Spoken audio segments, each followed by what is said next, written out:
Elena Ivanova's heart raced as her plane touched down at Charles de Gaulle Airport. The city of Paris glistened below the clouds, promising new beginnings but also holding countless unknowns. Elena had left her homeland in Russia just 2 weeks before, carrying not only a single suitcase but the secret of new life growing inside her. She felt the first shiver of fear as she stepped off the plane and entered the bustling airport. Everything was foreign: the language, the smells, the hurried footsteps of travelers moving past her. Clutching her coat tighter, Elena made her way to the exit, replaying her last conversation with her mother, who had tried, through tears, to convince her to stay. But Elena knew she had to leave. She needed to start over, somewhere her past couldn't reach her.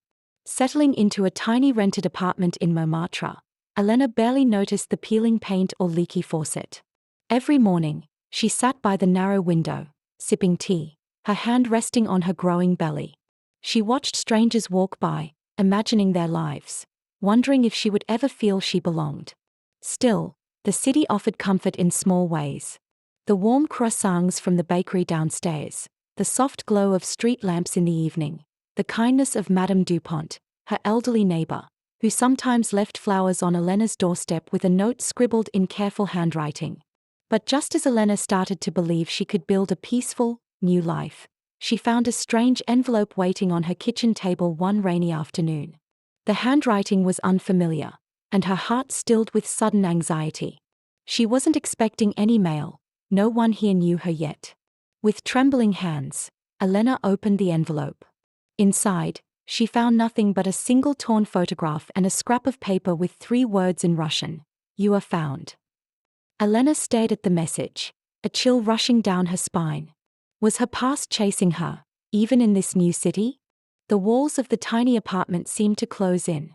As her unborn child moved gently inside her, Elena realized that building a new life would not be as simple as she hoped. That night, Elena sat motionless at her tiny kitchen table, staring at the strange envelope and the torn photograph. The words "you are found" echoed in her mind, sending chilly currents through her veins. The sound of rain tapping on the window, which had once soothed her, now sounded like distant footsteps closing in. Sleep was impossible. Elena lay in her narrow bed, clutching her stomach as the heaviness of her secret pressed upon her. Each breath felt short, burdened by the fear that maybe, just maybe, her past was not as far behind as she had believed. Was Sergei searching for her? Or was it someone else from her old life? The uncertainty gnawed at her. Morning brought an uncertain calm. She forced herself to get up, determined to blend into the rhythms of her new world. Fighting her anxiety, Elena slipped on her favorite blue cardigan and stepped outside. The air smelled of rain and fresh bread. The sounds of Paris, bakers shouting greetings, children squealing, taxis honking, tried to replace her fear with hope. She wandered the streets of Montmartre, letting the charm of crooked cobblestone paths and sun-dappled squares seep into her bones. She ordered tea in a crowded cafe, her French awkward but passable. She wondered, could she really start over here? As she sipped her tea, a bittersweet smile touched her lips. She found herself whispering to her unborn child, "I promise you, I'll do whatever it takes to protect you. You'll be safe here with me." Returning home in the late afternoon, she climbed the creaking stairs to her apartment, feeling a faint sense of accomplishment. But when she reached her door, her heart dropped. Another envelope was wedged beneath the door frame, identical to the first. Hands trembling, Elena picked it up. Inside was a small crochet rabbit, a child's toy. On a slip of paper, another short message in Russian: "I am watching you." Panic clawed its way up her throat. Elena rushed to the window, peering out at the grey street below. Had someone really followed her here, to this anonymous building in a foreign city? She scanned the street and, beneath the glow of a nearby street lamp, thought she saw a figure, tall, bundled in a coat, face obscured by shadows. The figure stood perfectly still. Elena's heart hammered as she drew the curtains, her pulse echoing in her ears. Later that evening, Madame Dupont came by with a basket of fresh bread and flowers. Sensing Elena's distress, the elderly neighbor asked gently, "Are you all right, my dear?" For the first time, Elena let the words spill out, telling Madame Dupont about the letters and her fear. The old woman listened quietly, then squeezed Elena's hand with warmth and strength. Sometimes our past follows us, no matter how far we run. But here, in Paris, you are not alone. If you need help, I am here. That night, Elena lay awake as the city's lights flickered through her curtains. Her child stirred within her, offering a small, comforting kick. Despite the fear, Elena focused on the life growing inside her, determined to protect it no matter what. She didn't know who was watching or why, but she promised herself she would not run again. This was her new beginning, and she would fight for it, whatever shadows might threaten. The following days unfolded with attention hovering over Elena like a faded apparition. Every creak in the old apartment startled her. Every set of footsteps followed by a sudden stillness outside her door made her heart rush. Still, she told herself over and over, don't let fear control you. Elena forced herself to keep up a routine, hoping normalcy would drive away her anxiety. She took daily walks in the neighborhood, letting the cool autumn wind brush against her face as she traced the hilly lanes of Montmartre. She visited the market, her hand protectively lingering on the curve of her belly as she shopped for fruit and bread. Each time she passed a public square, she paused to watch performers and artists, their easy laughter making her wonder if she'd ever belong to any place again. But the shadow in her heart only grew. Several times, she sensed someone watching from behind dark sunglasses. Once, she caught a glimpse of a familiar figure. At least, she thought it was familiar, standing just out of sight as she turned down Rue des Martyrs. Was it paranoia? Was the fear tricking her eyes, or was it real? One evening, when Elena returned to her apartment, she found a scrap of newspaper under her door. It was an article written in Russian, circled in red. Young mother disappears in St. Petersburg. Suspected foul play. Her own hands shook as she remembered the girl, Katia, a distant acquaintance back home. Is this a warning? A message? Or a threat from someone who knew more about Elena than she wanted to believe? Feeling suffocated, Elena called Madame Dupont for tea. The old woman listened again, her lined face brimming with concern. Elena, you must be careful, but you must also not let darkness take over your life. If you ever feel unsafe, call me or the police. Her eyes sparkled with quiet strength. Fear thrives best in silence. Late that night, Elena lay awake, tears stinging her eyes as the magnitude of her loneliness pressed down on her again. She remembered her mother's arms, the sound of Russian lullabies, the warmth of her small hometown. All of it felt so distant. I am not alone, she whispered fiercely, placing both hands on her stomach. You are with me, and I will do everything to protect you. As dawn grayed the sky, a knock echoed through the hallway. Elena reached the door cautiously, heart pounding. There was no envelope this time, only a single white lily, its petals wet with morning dew, resting on the welcome mat. She bent to pick it up, and beneath the flower she found a note. We are closer than you think. Elena's breath caught. She stared down the hallway, but it was deserted. Rain began to fall again, pattering softly on the old glass of her window. She brought the lily inside, placed it in water, and sat beside it, willing herself to be strong. She didn't know who was reaching for her from the shadows, but she was done feeling powerless. Resolutely, Elena decided, tomorrow she would take action. She would go to the police, or maybe the Russian consulate. She would stop hiding and start searching for answers. For her child, for herself, for the chance at a real new beginning. And outside, in the half-light of a Paris morning, a silhouette watched from the street below, barely visible behind a curtain of rain. Elena woke with resolve tightening in her chest. The memory of the lily and the threatening note haunted her first thoughts. Rain thudded gently against the window. As morning painted the sky a cold blue, Elena made a plan. She would visit the police station in the 18th arrondissement. Fear, she realized, could only rule her life if she let it. She owed herself, and her child, more. She dressed simply, careful not to draw attention. At the front door, Madame Dupont was waiting with a fresh loaf of bread. Are you all right? Her neighbor asked softly. Elena smiled thinly and nodded, but Madame's gaze lingered with concern. Paris on a rainy morning felt different, more secretive, more full of shadows in every alley. Elena took deep breaths as she walked past busy cafes and hurried strangers. She noticed a man leaning against a newspaper kiosk, watching her a moment too long.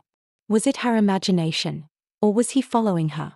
She changed direction suddenly, slipping into a crowded metro entrance, her heart pounding with every step. Inside the metro, the world pressed close around her.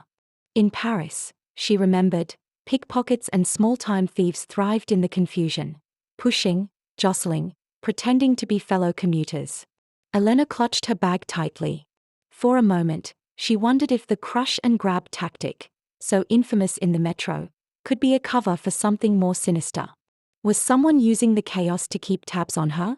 At the police station, the officer behind the desk listened but seemed unimpressed by her story, perhaps skeptical of a foreign woman's fears of notes and flowers. "Madam, Paris is safe.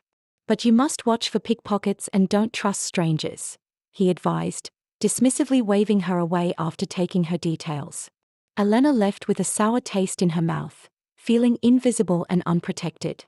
Restless, she next walked to the Russian consulate.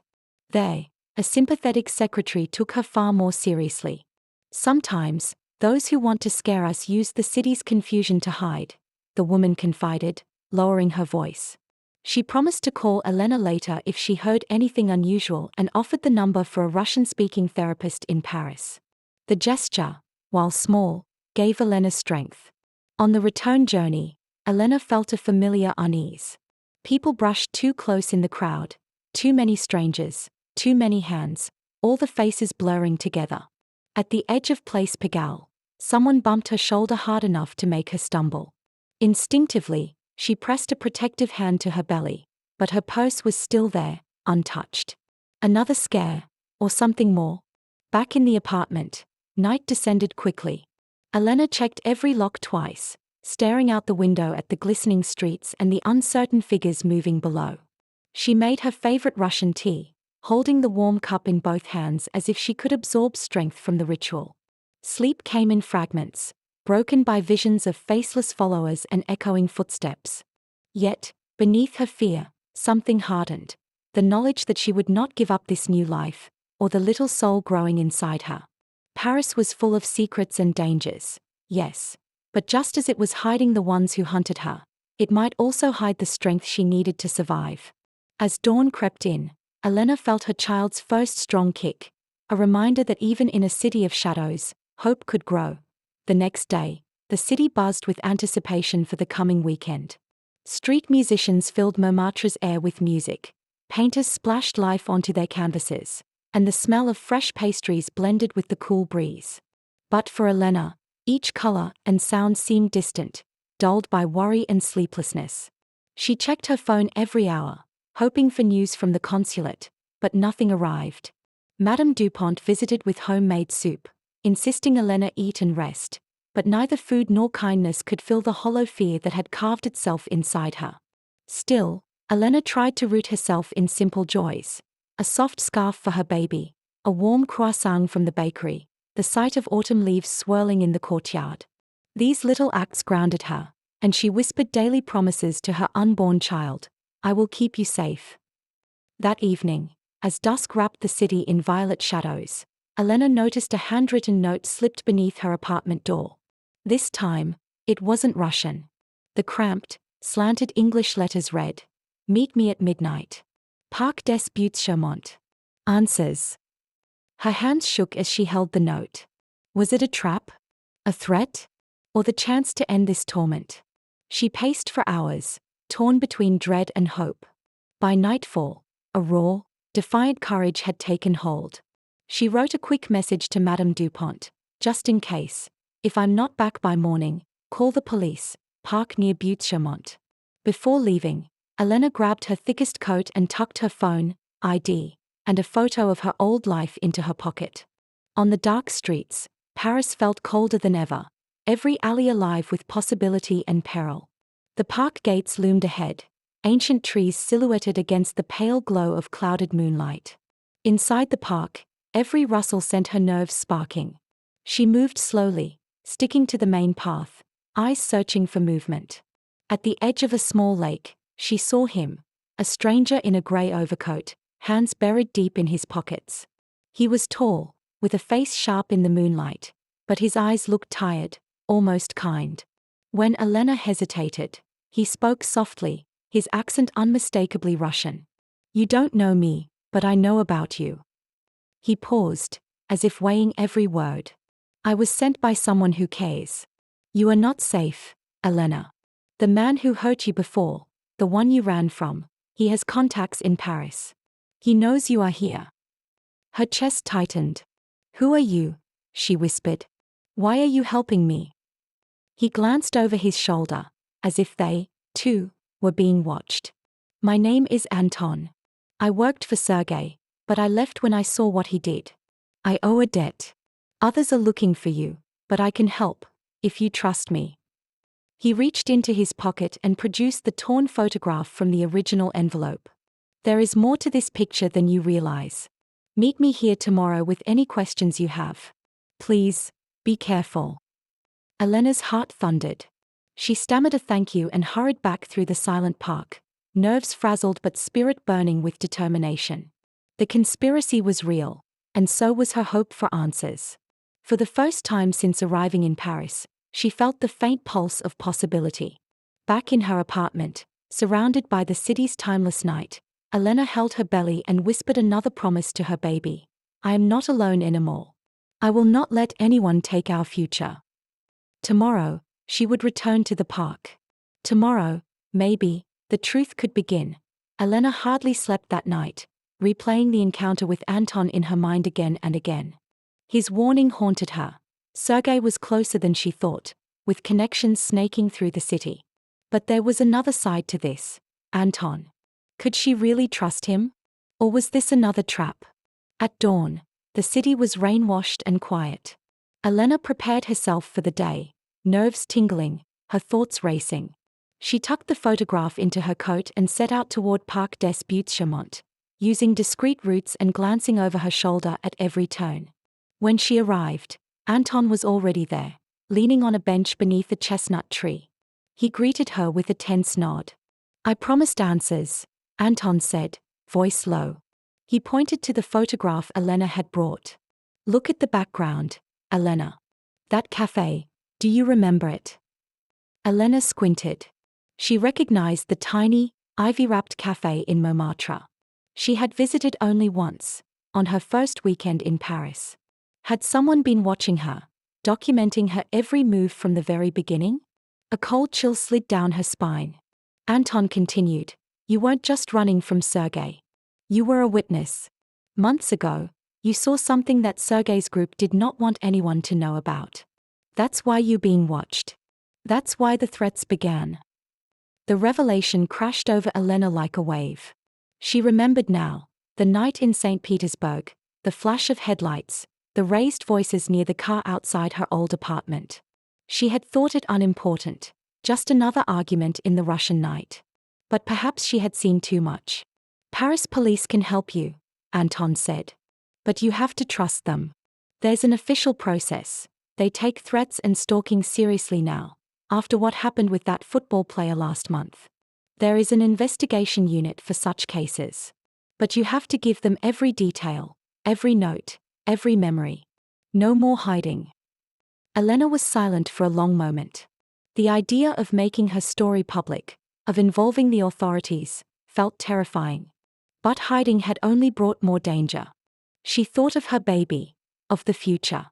"I want to stop running," she said at last. "Show me what I must do." Anton nodded. "You'll go to the police with everything. I'll go with you. I have friends, they want Sergei stopped too." Together, under the pale Parisian sky, Elena and Anton walked toward the nearest police station, her folder of evidence clutched tight in her hands. Every step felt like both a risk and a beginning. Inside, a young officer listened attentively, took her papers, and called for an investigator from the unit specializing in harassment and threats, just as Anton had described. The process was slow, thorough, but for the first time Elena felt seen. The officer assured her, "We will look into this. You are not alone in Paris. We protect our citizens, and our guests. You did the right thing." As the sun broke through the clouds, Elena realized something had shifted. The city around her was still vast and full of shadows. But for the first time, she walked within those shadows with purpose and hope. And somewhere, not far away, Sergei might be watching. But now, Elena was no longer just a target. She was ready to fight for her new beginning. In the days that followed, Elena's life shifted into a strange new reality. The Paris police assigned her to a special investigator, Captain Moreau, who listened to her story with the gravity it deserved. Every word felt like a confession. Her past with Sergei, the sinister messages, the photograph, Anton's warnings. For the first time since arriving in France, someone with power believed her. Anton kept close contact, checking in with texts and short phone calls. He warned her not to trust anyone who wasn't on the official police list, and to be cautious of strangers at her door. The tension in her small apartment built into a ceaseless hum. Even the scarred wallpaper seemed to pulse with anxiety. One crisp afternoon, Captain Moreau escorted Elena to the police station to review surveillance images.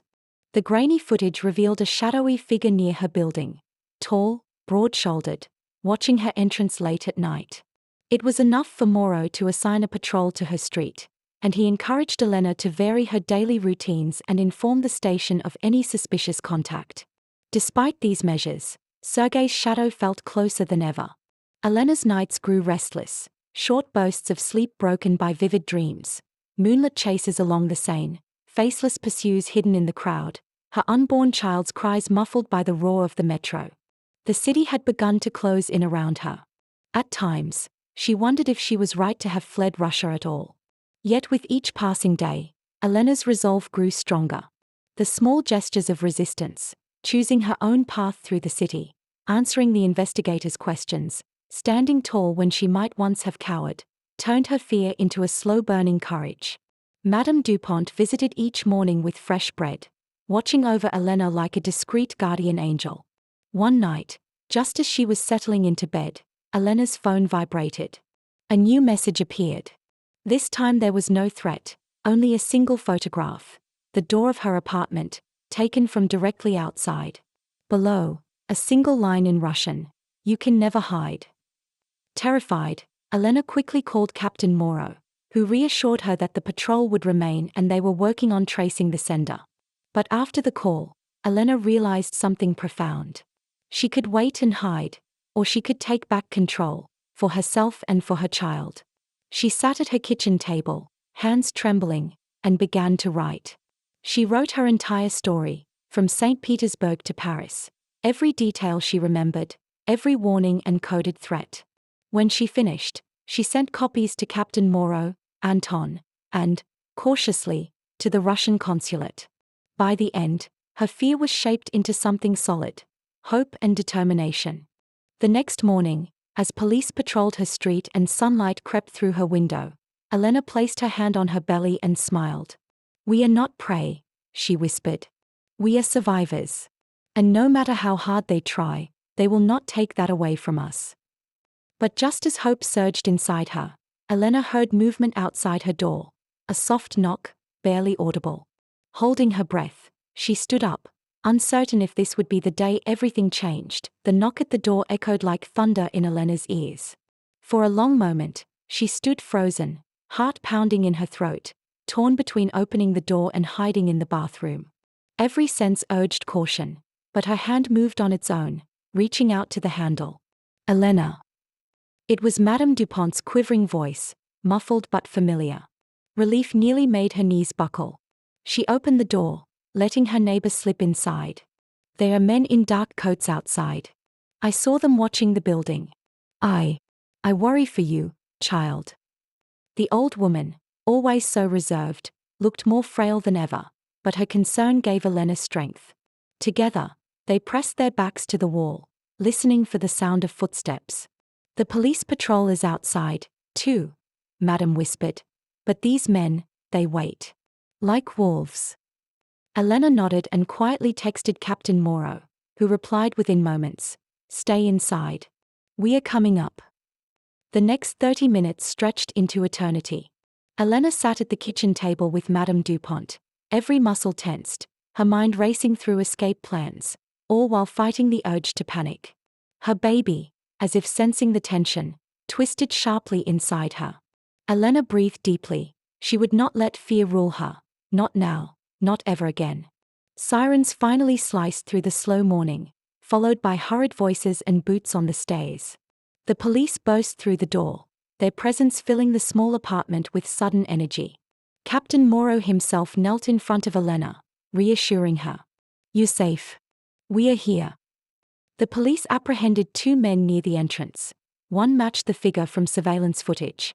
The other carried a phone with photos of Elena and messages from Sergei. Elena listened as the officers radioed in their findings. Technically, the men had committed no open crime, but their intentions were clear. Captain Moro promised to hold them for questioning and increase protection around her building. When the apartment emptied, Elena finally let herself collapse into Madame Dupont's arms, tears streaming down her face. She felt not just relief but a deep exhaustion, a feeling of being emptied and filled all at once. "He is not here," she whispered to herself, meaning Sergei. Fear, the ugly shadow of her old life, the nightmare that had hunted her across continents. But Paris was not done testing her strength. That night, after so many sleepless, anxious weeks, Elena's body was racked by a pain she'd never felt before, a tightening across her stomach, sharp and insistent. At first, she could not believe it. It was time. The baby was coming. Madame Dupont called an ambulance as Elena clung to her hand, sweat beading her forehead.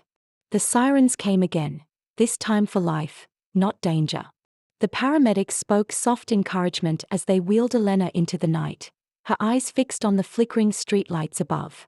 The city rushed past, messy, beautiful, filled with loss and hope.